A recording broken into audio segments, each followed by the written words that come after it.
우리는 그렇게 인생을 살아가면서 고해와 같은 그 바닷속에서 항해자의 삶을 살아가고 있습니다. 그러니까 하루하루가 우리는 험한 파도를 헤쳐나가고, 그리고 칠흑같이 어둡고 캄캄한 그 밤과 같은 시간들을 통과하는 그런 항해자의 모습이 바로 우리의 모습인 것입니다. 이런 인생을 살아가면서 때로는 어떤 사람은 오늘 말씀하신 대로 파선하기도 합니다. 심한 파도를 만나고 암초를 만나고 또 갈 길을 알지 못하여서 결국은 파선하는 인생도 있고, 반대로 이 험한 폭풍과 풍랑을 뚫고 결국에는 목적한 목적지에 도착하는 그런 배도 있습니다. 여러분은 어떤 배가 되길 원하십니까? 파선하길 원하셔요? 아니면 목적지에 도착하길 원하십니까? 대부분 다 목적지에 도착하는 그런 항해자들이 되기를 원하실 것입니다. 오늘 그런 목적지에 도착하는 항해자가 되기 위해서 우리가 과연 가져야 할 것이 무엇인가? 우리가 과연 소유해야 될 것이 무엇인가? 이것을 함께 나눠보려고 합니다. 오늘 사도 바울도 디모데를 향하여서 파선당하지 않도록 믿음과 선한 양심을 가지라고 성경은 우리에게 말씀하고 있습니다. 파선이라고 해서 큰 풍랑이 배를 때리거나 아니면 커다란 빙산이 다가와서 부딪혀서 깨어지는 경우도 있지만, 그러나 작은 부딪힘, 또 작은 구멍이 그 배를 깨트릴 수도 있다는 것입니다. 그것은 바로 믿음의 심령들이 세속이라는 그런 작은 구멍이 이렇게 배를 공격하면은 그 처음에는 작은 구멍이 구멍 같지가 않아요. 배가 오르갔다가 내려갔다 오기도 하고 하기 때문에 그 구멍에 배에 물이 들어오지 않은 것 같아요. 그런데 시간이 흘러가면서 지극히 작은 세속이라는 구멍이 결국은 배 안을 물로 가득 채우게 하는 거예요. 그래서 파손되는 거예요. 그래서 성경에서는 아가서에서 뭐라고 말씀하십니까? 포도원을 허는 작은 여우를 잡으라 그랬어요. 왜 포도원을 허는 작은 여우를 잡으라고 얘기했습니까? 포도원을 망가뜨리는 것이 커다란 곰이 아니라는 거예요. 지극히 작은 여우가 들락날락 하면서 포도나무에 올라가서 포도나무 열매를 따먹고 나무의 가지를 다 부러뜨리고 포도밭이 다 엉망이 되는 거예요. 지극히 작은 여우 하나가, 작은 점과 같은 그런 존재이지만 그것이 배 안에 딱 들어오는 순간, 우리 항해자인 하나님의 백성들에게 있어서 이 항해하는 이 여정 속에서 작은 그런 점과 같은 존재가 우리에게 딱 들어오면은 그것으로 인하여서 순식간에 우리 배는 파멸하고 파손되어져 버리고 마는 것입니다. 그래서 이것을 알기에 바울은 디모데에게 절대로 파손당하지 않도록 하라고 그렇게 경고하듯 교훈을 말씀을 주신 것입니다. 우리도 우리의 인생은 항해하는 인생인 것입니다. 이 거친 바다를 헤쳐가는 항해하는 것 같은 이 세상 속에서 우리가 승리하기 위해서 무엇을 소유해야 되느냐? 첫 번째는 선한 양심을 소유해야 한다는 것입니다. 이 선한 양심이 뭐와 같냐면은 나침판과 같은 거예요. 여러분, 망망대해에서 동서남북 알 수 있어요? 없어요? 물론 밤에는 북두칠성을 보기도 합니다. 마치 우리 인생의 향방을 이렇게 정해주는 것이 바로 나침반인 것처럼 이 나침반의 역할을 하는 신앙의 그 모습이 바로 선한 양심이라는 것입니다. 인생의 항해를 하면서 중요한 것, 또 목적을 달성하기 위해서 이룰 수 있는 그런 도구, 이것이 바로 나침반인 것처럼 그것은 선한 양심이라는 것입니다. 이 선한 양심은 하나님의 자녀, 하나님의 백성들에게 있어서 반드시 필요한 필수 요소예요. 이 선한 양심을 우리가 버릴 때에 결국은 믿음에서 파선하게 되는 거예요. 그래서 항상 우리의 마음을 지키라고 그랬잖아요. 무릇 지킬 만한 것보다 더욱 뭘 지키라고 그랬어요? 내 마음을 지키라. 생명의 근원이 이에서 남이니라 그랬어요.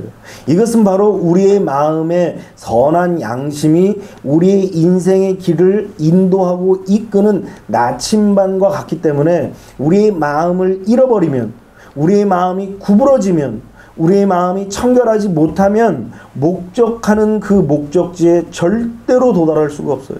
아무리 목표가 좋고 아무리 이제 좋은 뜻을 가지고 있는다고 할지라도 선한 양심이라는 나침반을 가지고 있지 않으면 결국 목적지에 우리는 온전하게 도달할 수가 없는 것입니다.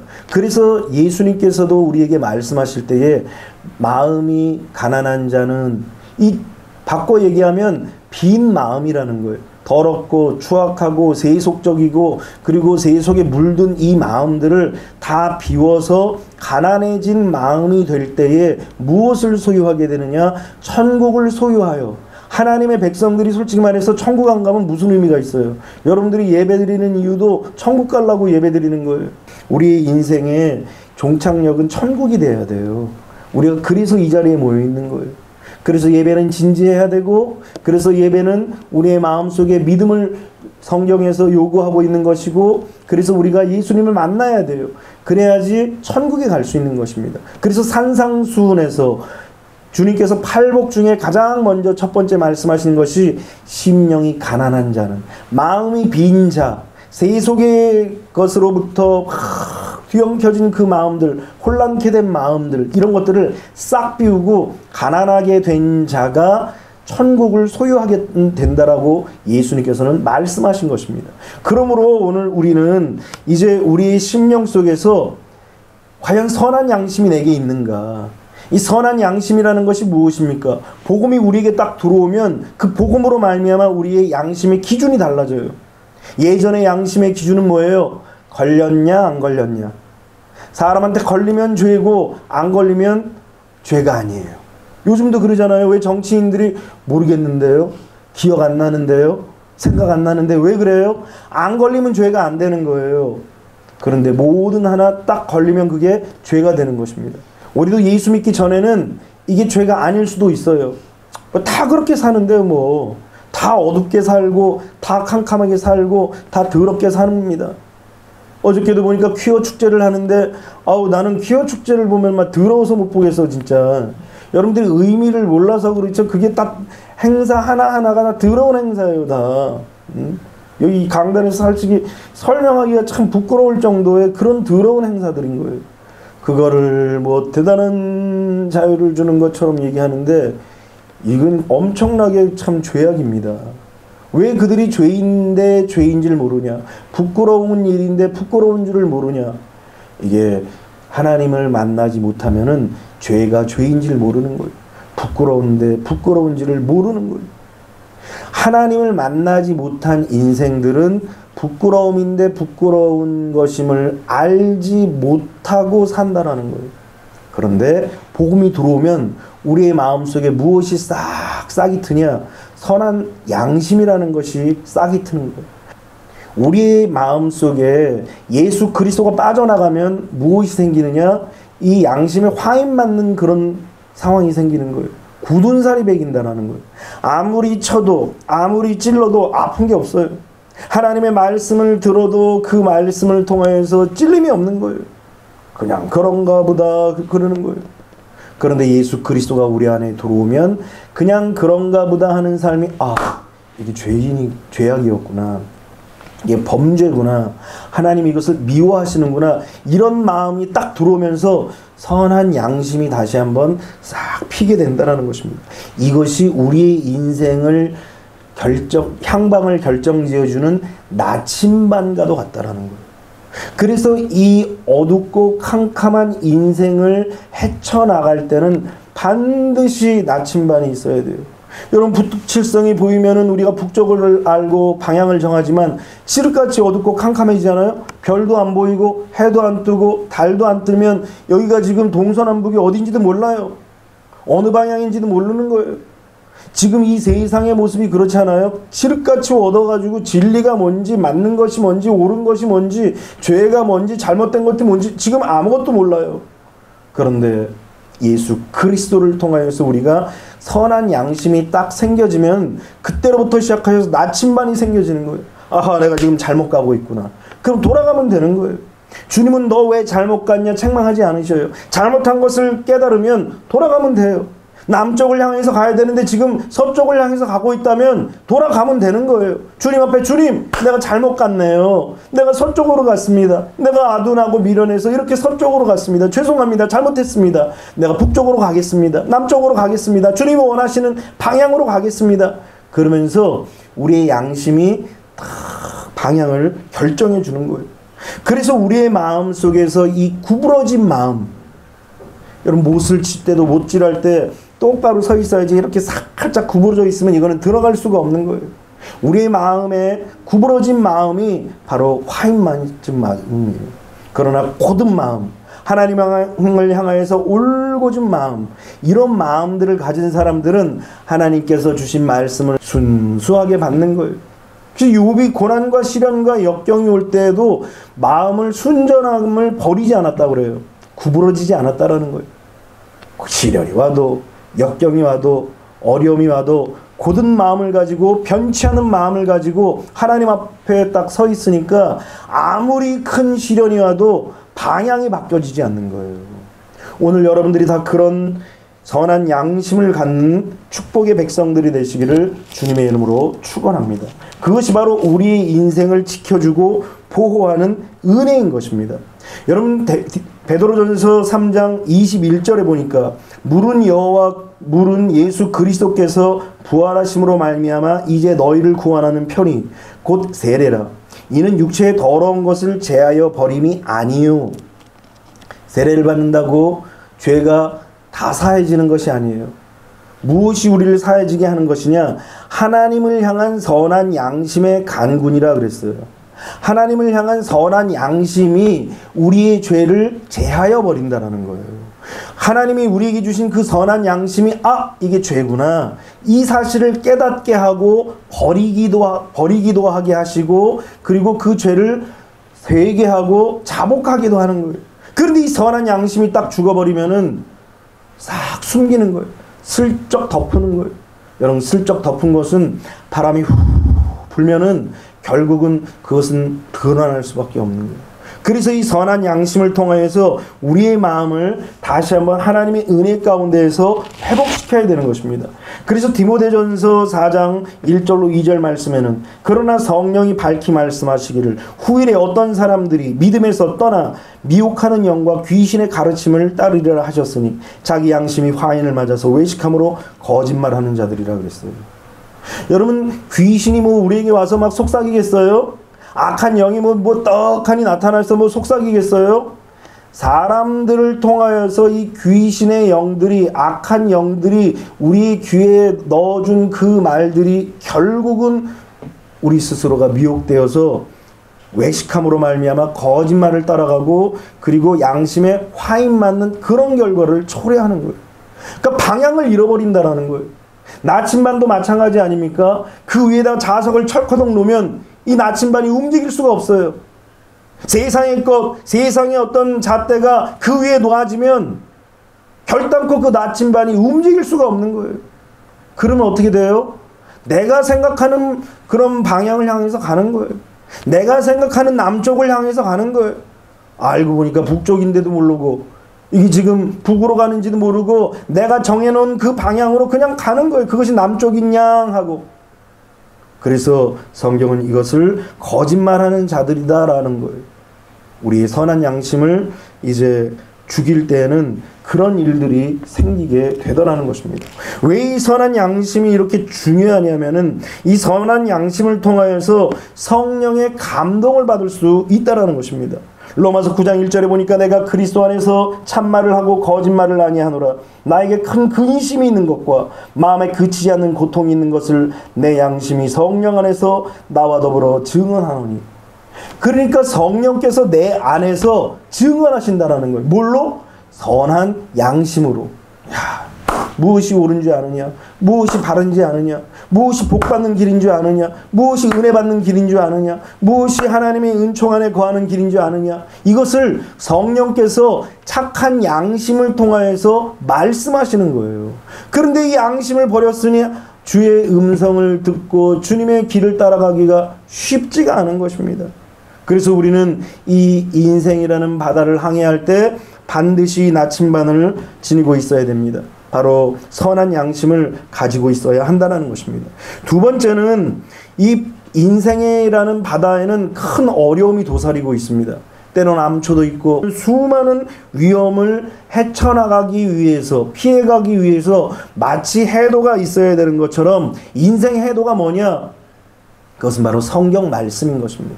하나님의 말씀이 여러분들의 인생의 길을 인도하시고 이끄신다는 사실을 여러분들이 꼭 기억하세요.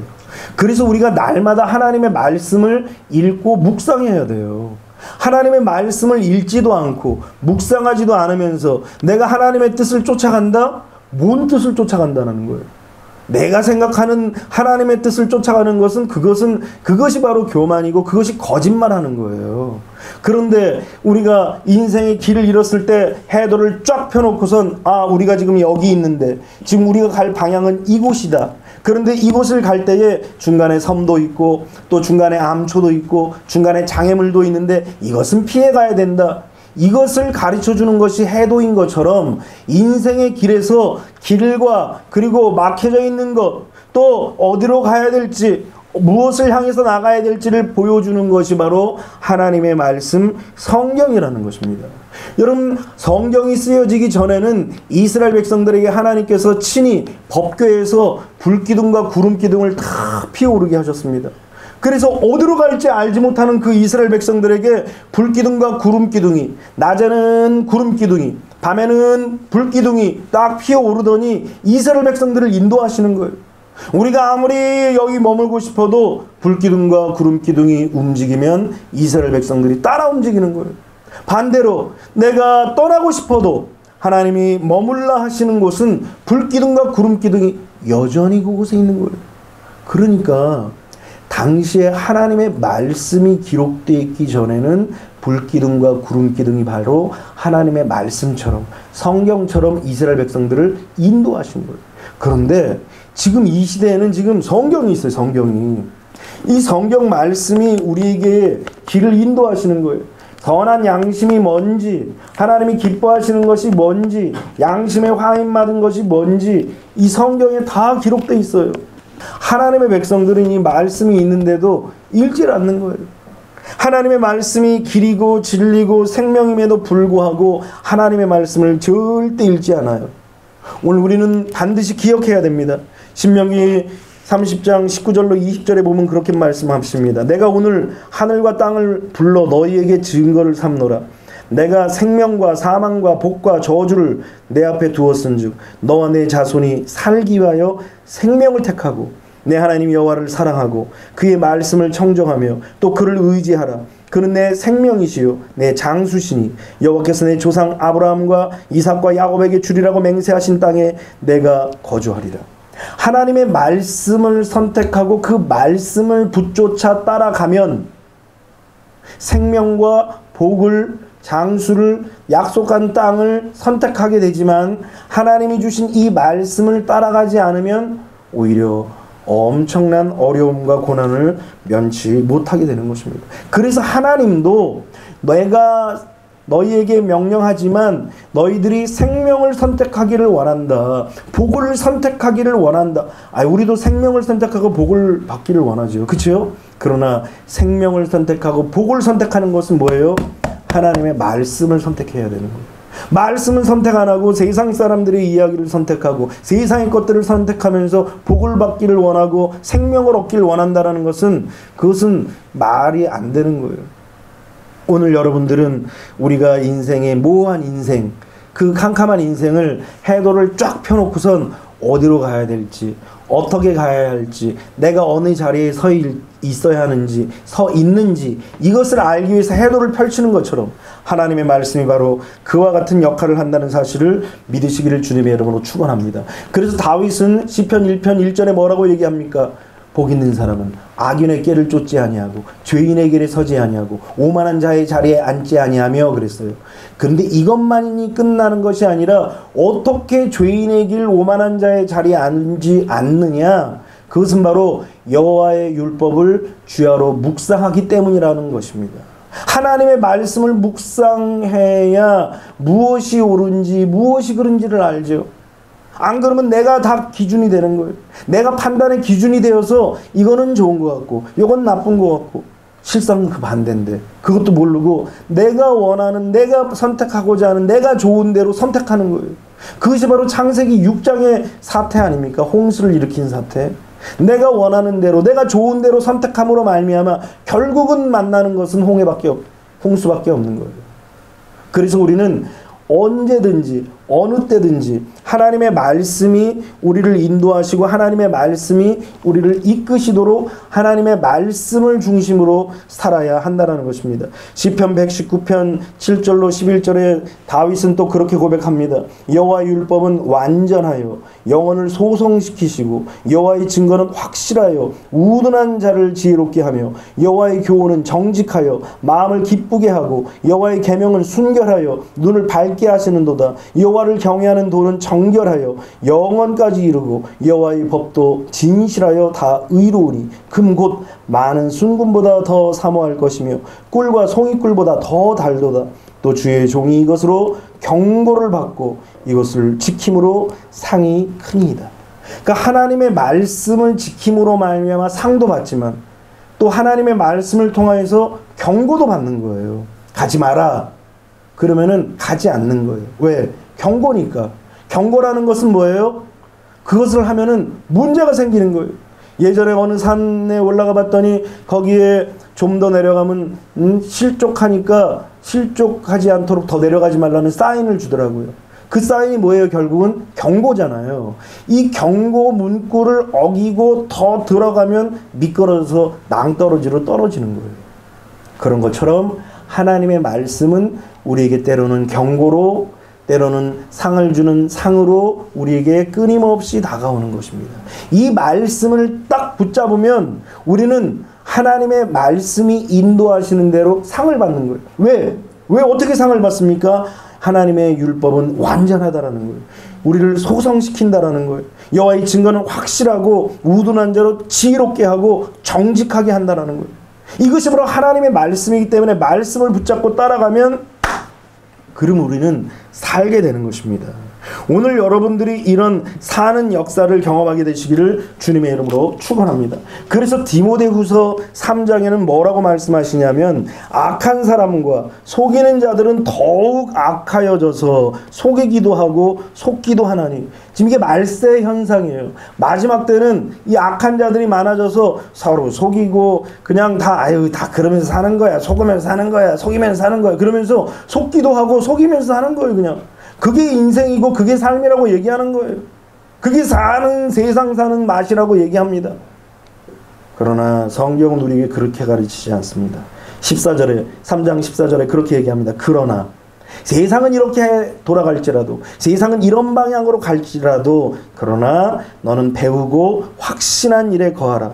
너는 내가 누구에게서 배운 것을 알며 또 어려서부터 성경을 알았나니 성경은 능히 너로 하여금 그리스도 예수 앞에 있는 믿음으로 말미암아 구원에 이르는 지혜가 있게 하느니라. 모든 성경은 하나님의 감동으로 된 것으로 교훈과 책망과 바르게 함과 의로 교육하기에 유익하니 이는 하나님의 사람으로 온전하게 하며 모든 선한 일을 행할 능력을 갖추게 하려 함이라.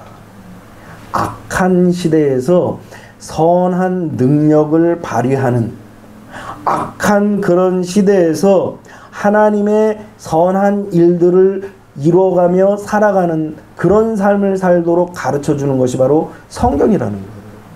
오늘 여러분들이 성경을 많이 읽으시기를 주님의 이름으로 축원합니다. 그래서 우리 교회에서는 아주 자상하게 주보에도 하루에 3장씩 꼭 읽으라고 여러분들에게 늘 권면하는 거예요. 하루에 3장씩 꼭 읽으세요.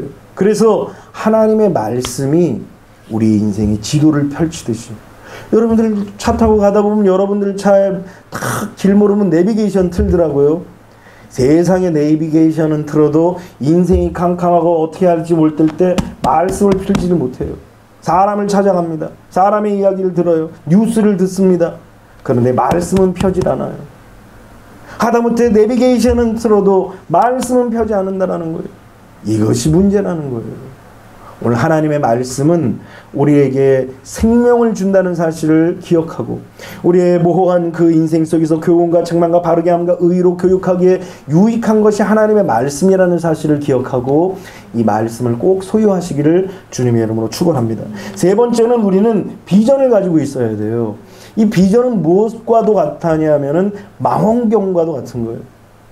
배를 타고 가다 보면 우리 영화에 보면은 이제 한 사람이 배 꼭대기에 올라가서 망원경을 들고 탁 쳐다봅니다.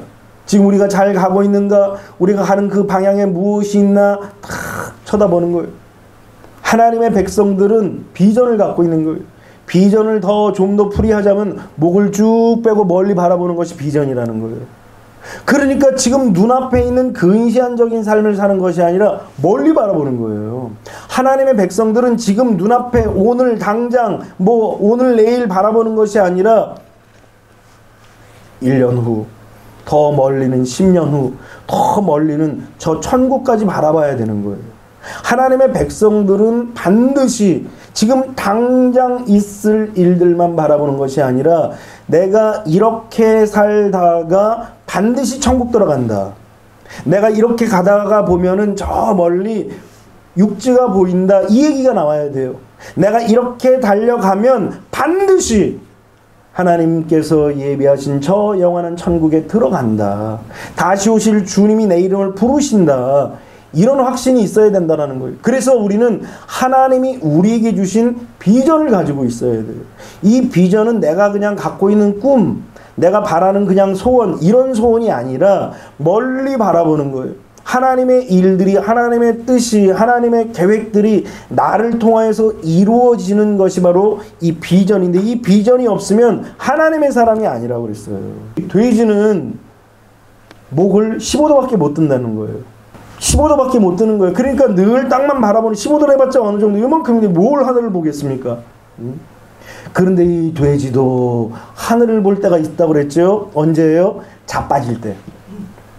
이게 벌렁벌렁 자빠지면은 그때 비로소 하늘을 바라보는 거예요. 하나님께서는 땅만 보는 백성들에게 때로는 자빠뜨리는 거예요. 이스라엘 백성들에게 왜 40년 동안 막 자빠뜨리는 일들을 행하십니까? 왜 그 사막을 다 돌게 하십니까? 미디안 광야가 사우디아라비아 사막 지역이에요. 지금 얘기하면. 지금도 미디안이라고 얘기합니다. 이 사우디 지역의 사막 지역을. 저도 사막을 가봤잖아요, 실제로. 그 사막을 1000km를 달리는데, 와, 1000km를 달리고 무슨 노래 같다고. 그런데 이 달려도 도시가 안 나오는 거예요.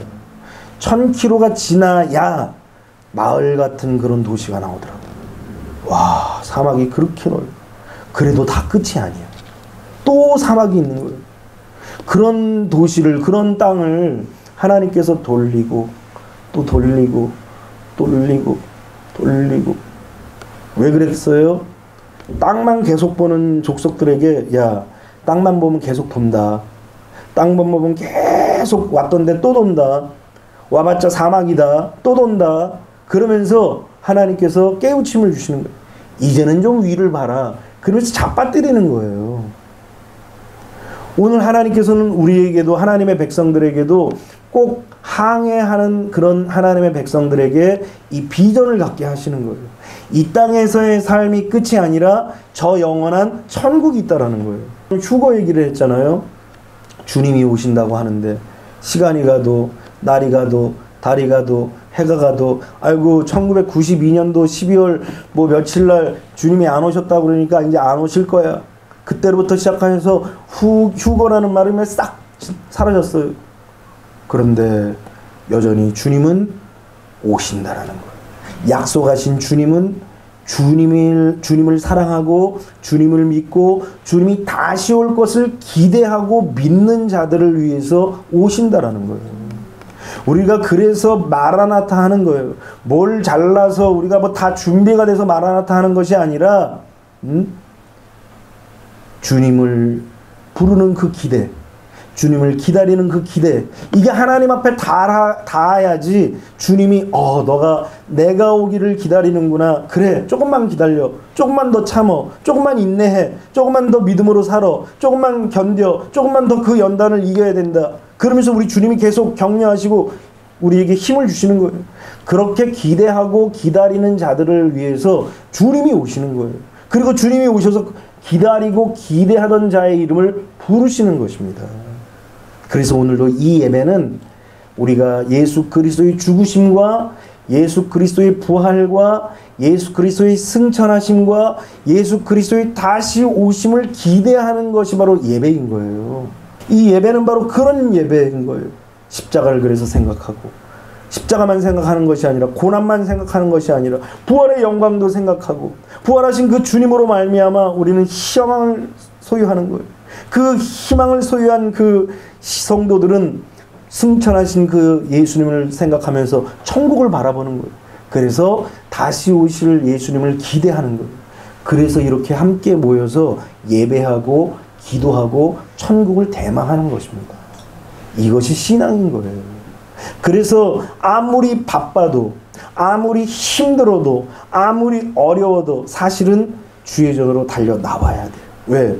주님이 우리의 이름을 부르신다라는 그런 의미가 이곳에 있기 때문인 것입니다. 오늘 여러분들이 이 자리에서 예배를 드리면서, 이 자리에서 예배를 드리지만 작은 곳이고 막혀 있지만 그럼에도 불구하고 우리의 영은 눈을 멀리 바라보며 저 하늘나라, 저 영원한 천국을 비전으로 바라볼 수 있는 눈이 있어야 되는 거예요. 여러분들이 그런 눈을 갖게 되시기를 주님의 이름으로 축원합니다. 히브리서 11장 7절에 보면 항상 똑같은 말씀이 있잖아요. 믿음으로 믿음으로. 그런데 7절에 보니까 성경에 믿음으로 노아는 아직 보이지 않는 일에 경고하심을 받아 경외함으로 방주를 준비하여 그 집을 구원하였으니 이로 말미암아 세상을 정죄하고 믿음을 따르는 의의 상속자가 되었느니라. 세상을 정죄했다는 것이 무엇이냐? 다 홍수가 내리지 않을 거라고 얘기했던 그들에게 봐라, 기다리고 믿고 또 인내하고 준비하고 기대했더니 봐라, 비 왔지. 그래서 우리는 구원받았지 라는 얘기를 지금 하고 있는 거예요. 우리도 마찬가지예요. 주님이 오신다고 해도 에휴 오시겠어 주님, 나중에 오시겠지, 뭐 이 다음에 뭐 몇천 년 후에 오겠지. 아니면 주님 안 오셔, 그냥 이것이 다 주님 오신 거야, 그냥 뭐 하나님 나라는 다 이루어졌다며, 우리 마음에 있다며, 그럼 이미 다 하나님 나라가 된 거야, 끝이야 그냥, 이런 사람도 있어요. 그러다 보니까 우리가 그런 말들에 현혹되어서 천국을 바라보질 않는 거예요. 비전을 갖질 않는 거예요. 그러다 보니까 우리 심령 속에서 하나님이 보이질 않는 거예요. 세상 사람들처럼 마치 비가 안 내리는 것처럼, 그래서 비가 안 올 거라고 믿는 것처럼 우리도 그와 같이 살아간다라는 거예요. 그런데 노아는 비는 온다, 하나님 말씀하셨다, 하나님이 약속하셨다, 그래서 우리는 방주를 짓는다. 지금 우리도 이 신앙생활은 방주를 짓는 거예요. 어떻게 하루아침에 방주를 져요? 120년이나 지났는데 평생 방주를 지어야 되는 거예요. 방주를 짓는 듯이 우리 신앙을 지어나가야 돼요. 그래야만 구원을 얻는 거예요. 이것이 바로 세상 사람들을 정죄하는 것이라는 거예요. 세상 사람들한테 너 죄졌지 이게 아니라 우리의 신앙을 지켜가며 주님이 오실 것을 기다리며 신앙을 지켜나가는 모습을 보면서 처음엔 조롱하죠. 아유 그렇게 살지 말아야 해. 그렇게 사는 거 아니다. 세상 그렇게 사는 거 아니야. 그런 욕을 들을지라도 묵묵히 신앙을 지켜나가는, 그 방주를 짓는 것이니까. 그러다 보면 어느 틈에 주님이 오시는 거예요. 20절에도 그런 얘기가, 비슷한 얘기가 나옵니다. 20절에 보니까 믿음으로 이삭은 장차 있을 일에 대하여 야곱과 에서에게 축복하였으며, 지금 아버지이지만 주의 종으로서 자녀들을 축복했는데 장차 있을 일들에 대해서 축복했다라는 거예요. 하나님께서 장차 있을 일들에 대해서 항상 우리에게 비전을 주시는 거예요. 하나님의 백성들은 그래서 이 망원경, 영적인 망원경을 반드시 갖고 있어야 돼요. 그래서 미래를 보지 않으면 현실로 어떻게 살아, 현실만 바라보면 나 캄캄해서 답답해서 죽을 것 같아서 못 살 것 같아요. 그런데 영적인 망원경을 다시 드는 거예요.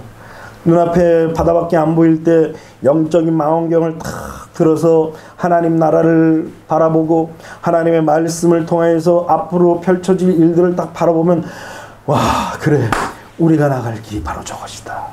그런 모습이 딱 보여지는 거예요. 그래서 하나님의 백성들은 반드시 이 비전이라는 망원경을 반드시 갖고 있어야 돼요.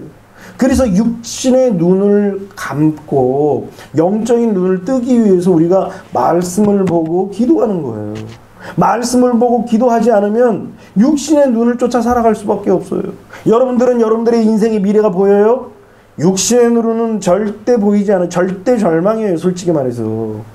그런데 영적인 눈을 딱 뜰 때, 하나님이 주시는 그 비전을 소유할 때, 그때 비로소 인생은 희망이 있고 미래가 있고 평안이 있는 거예요. 오늘 여러분들이 그런 망원경을 가지시기를 주님의 이름으로 축원합니다. 마지막 네 번째로 우리가 가져야 될 것이 무엇입니까? 해도도 있고 망원경도 있고 나침반도 있어요. 그러나 중요한 것이 없으면은 우리 인생은 정말 절망이에요. 가장 중요한 것이 무엇입니까? 선장이에요, 선장. 다 갖춘 것 같은데 항상 보면 내가 주인이야. 내가 세상을 인도하고, 내가 세상을 주도하고, 내가 세상을 이끌고, 내가 내 인생을 나의 것, 내 인생은 내 거야. 내가 주인이야. 내 맘대로, 내 생각대로, 내 주장대로 살 거야. 이것은 바로 인생의 선장이 나란 얘기예요. 선장을 바꿔야 돼요. 여러분들이 선장이 되어서 인생 50년 살아봤잖아요. 어떻게 살았어요? 잘 살았어요? 성공했습니까? 빛이 났습니까? 저도 저 나름대로 내 인생을 내가 마음대로 살아봤더니 구렁텅이에 빠지고 또 수렁에 빠지고 좌로 우로 치우쳐서 여기저기 사고가 나는 거예요. 선장을 빨리 바꿔야 돼요. 선장을 바꾸면 그 다음부터 잘못된 방향이 다 이제는 이제 자리를 잡게 되는 거예요. 우리 사형리에 보면은 그런 그림 있잖아요. 원이 있어요. 이 원은 우리의 인생이에요. 인생 가운데에 예수님이 안 들어오시고 밖에 계시면 인생의 수많은 문제가 어지럽혀 가지고 우리로 하여금 너무 고통스럽게 하는 거예요. 알고 봤더니 인생의 주인, 마음의 왕좌에 누가 앉아있느냐? 내가 버섯이 앉아있는 거예요. 내가 마치 주인인 양, 내가 모든 것을 해결할 수 있는 양, 내가 방법으로 내 생각대로 하면 이게 해결될 수 있는 양, 내가 버젓이 앉아있는 거예요. 그런데 내 인생 속에 예수 그리스도를 모시고 그리고 마음의 왕좌에서 내가 내려오고 예수님이 탁 앉으시면 그 수많은 문제가 없어지진 않아요. 죽지 않는 이상, 살아있는 이상 문제가 없어지진 않아요. 그러나 그 문제가 질서가 생긴다라는 거예요. 그래서 그 문제로 인하여서 어지러운 것이 아니라 오히려 문제로 인하여서 디딤돌 삼고 올라가는 거예요. 여러분들 강물을 건널 때 뭐가 있어야 돼요? 돌이 있어야 되죠. 돌다리가 있어야 되잖아요. 그런데 알고 봤더니 이 문제가 이제 예수 그리스도를 통하여서 뭘로 바뀌어지냐? 디딤돌로 바뀌어지는 거예요. 그래서 우리의 인생의 주인을 예수님으로 바꿔야 돼요. 예수님으로 인생을 바꾼다는 것이 바로 우리의 인생의 선장이 바로 예수님이시라는 사실인 것입니다. 여러분, 선장이 없이 항해를 절대로 할 수가 없는 것입니다. 우리 그리스도께서 우리의 선장이 되어주셔야만이 우리가 만나는 수많은 풍랑들을 이기고 견디고 극복하고 물리치고 헤쳐나갈 수 있게 되는 것입니다. 어떻게 이런 일들이 일어날 수 있습니까? 사람이 능력이 있어서 그런 일을 행할 수 있겠습니까? 어떻게 그런 일들이 나타날 수 있습니까? 골로새서 1장 16절에 보니까 만물이 그에게서 창조되되 하늘과 땅에서 보이는 것들과 보이지 않는 것들과 혹은 왕권들이나 주권들이나 통치자들이나 권세들이나 만물이 다 그로 말미암고 그를 위하여 창조되었고 그랬어요. 그러니까 예수님을 통하여서 이 세상의 모든 만물이 창조되었다라는 거예요. 예수님에 의해서, 예수님을 위해서, 예수님을 통하여서 이 세상이 창조되었기 때문에 예수님이 선장이 되실 때 우리는 안전한 거예요. 세상의 모든 것들을 지으신 예수님이 주인이시고 우리의 대장 되시고 우리를 인도하시는 인도자가 되실 때 그때 우리는 아무리 캄캄해도 상관이 없어요. 하늘이 시커매도 상관이 없어요. 빛을같이 어둡고 캄캄하여서 물밖에 안 보여도 상관이 없어요. 때로는 내가 미련하여서 해도를 보지는 못할지라도 상관이 없어요. 왜? 예수님이 우리 선장이 되어주시기 때문에. 그래서 내 심령 속에 예수님이 진정한 주인이냐 아니냐, 예수님이 나의 진정한 구세주냐 아니냐, 이것이 중요한 거예요. 오늘 여러분들의 인생 속에서 예수님이 구세주가 되시기를 주님의 이름으로 축원합니다. 선장이 되시기를 주님의 이름으로 축원합니다. 여러분들의 인생이라고 내가 살라고 하지 말고 주님께 물어보세요. 선장께, 선장님 오른쪽으로 갈까요? 왼쪽으로 갈까요? 돛을 펼까요? 아니면 접을까요? 하나님 앞에 우리 예수님께 물어봐야 되는 거예요. 마치 다윗이 하나님 공격할까요? 말까요? 앞으로 나갈까요? 말까요? 좌로 갈까요? 우로 갈까요? 그렇게 물어보고 여쭤보았던 것처럼 오늘 우리 인생도 선장 되신 예수님께 물어봐야 되는 거예요. 그래서 하나님 이런 일들이 있는데 하나님이 원하시는 것이 무엇입니까? 하나님이 기뻐하시는 것이 무엇입니까? 이것을 우리가 훈련해 나가야 되는 거예요. 작은 것부터. 이 작은 거 이런 거 뭐 우리가 알아서 하면 되지 뭐 그냥. 그런 것까지도 우리는 물어보는 거예요. 하나님 이것을 할까요? 말까요? 이것을 만날까요? 만나지 말까요? 이것을 앞으로 갈까요? 뒤로 갈까요? 우리의 인생 속에 수많은 그 숙제와 문제들을 주님 앞에 다 물어보는 거예요. 그러면 사람은 네가 알아서 좀 해. 귀찮아. 라고 할지 몰라도 예수님은 우리가 물어보는 것마다 자상하게 말씀을 통하여서 설교를 통하여서 여러분들에게 다 말씀하시는 거예요. 우리 주님은 우리의 인생이 정말 평탄하게 가기를 원합니다. 순풍에 돛단 듯이 그렇게 쫙 미끄러져 가길 원합니다. 심지어는 폭풍이 치고 파도가 쳐도 거기를 스무스하게 쫙 넘어가기를 원하시는 거예요. 그러기를 원한다면 네 가지는 꼭 가지고 있어야 돼요. 영적인 나침반인 선한 양심과 해도인 성경 말씀, 그리고 멀리 바라보는 영적인 마음과 같은 그런 하나님 나라에 대한 비전, 그리고 마지막으로 가장 중요한 우리 선장 되신 예수님, 이 네 가지를 반드시 가지고 있어야 항해하는 우리의 인생이 성공적으로 마지막 항구에 도착하게 되는 것입니다. 저는 우리 모두가 다 성공하는 그런 인생이 되어서 마지막 항구에 다 도착하면서 야 드디어 도착했다 할렐루야 그러길 원합니다. 그러기 위해서는 이 네 가지를 꼭 가지고 소유하시기를 주님의 이름으로 축원합니다.